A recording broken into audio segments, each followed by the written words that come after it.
Okay, let's go.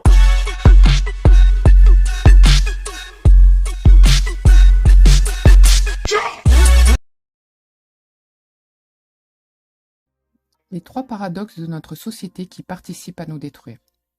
Ce sujet m'a été inspiré d'une part par mon vécu, ma nuit noire de l'âme, par mes échanges de ces derniers jours avec des consultantes ou des amis, mais également sur ce qui m'est demandé à titre personnel dans mon année 8 en numérologie. Et comme de par hasard, l'univers ne s'est pas gêné pour m'envoyer des exercices pratiques. Numéro 1. L'univers, notre nature profonde, est composé à 90% de chaos. C'est une réalité, et ce chaos-là est toujours une force créatrice. Par exemple, en biologie, on a ce qu'on appelle le climax, phénomène de mort et de renaissance. C'est le moment où la chenille va se transformer en papillon. Si on ouvrait le cocon à ce moment bien précis, eh bien dans ce cocon, on y trouverait un chaos cellulaire total.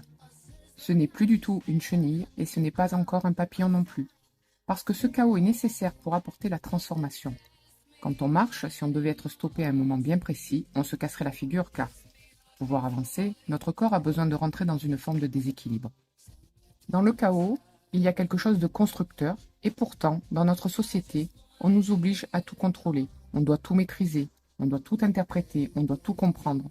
On refuse la moindre zone de chaos ou d'inconfort, alors que c'est quelque chose dont on a besoin pour évoluer.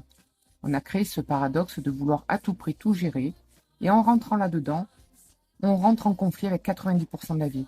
Parce que votre vie, vos émotions, qui vous êtes vraiment, pour pouvoir avancer, a parfois besoin de ce chaos. Nous devons donc être capables d'accueillir ces zones-là.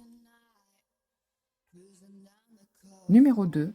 La transformation est forcément une épreuve. C'est vraiment quelque chose que je vous invite à comprendre. Par exemple, pour forger quelque chose, on est obligé de faire passer le fer par le feu, puis le marteler. Toute transformation est une épreuve, que ce soit parfois dans l'effort, par le travail, par un entraînement intensif, dans l'énergie qu'on y met, mais parfois aussi par la douleur, la souffrance, la tristesse, dans la colère, etc. Et pourtant, on a créé une société où on aimerait être capable de se transformer dans la joie, dans la bonne humeur, et quasiment sans rien faire, en pensant que tout est absolument à l'intérieur de nous, et qu'on a juste à attendre, à demander à l'univers d'être exaucé, ou encore à prier, à visualiser, à vibrer. Toutes les lois de la physique vous montreront que toute transformation passe nécessairement par une épreuve.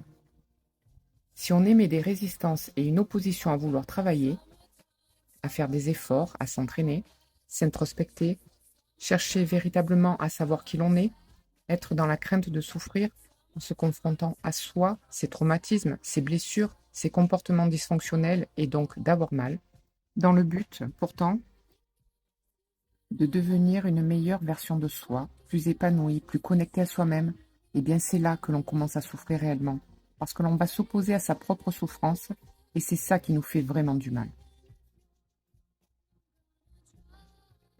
Le numéro 3, il relate de l'image de soi.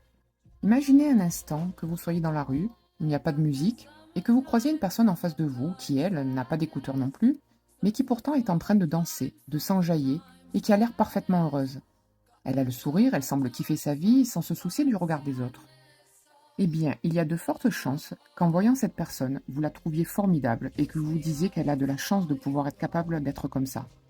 Et pourtant, si vous vous imaginez vous-même en train de faire la même chose dans la rue, vous allez nécessairement penser que les autres vont se dire que vous avez un pet au casque, peut-être même que c'est honteux, que c'est n'importe quoi. Eh bien, c'est là un énorme paradoxe.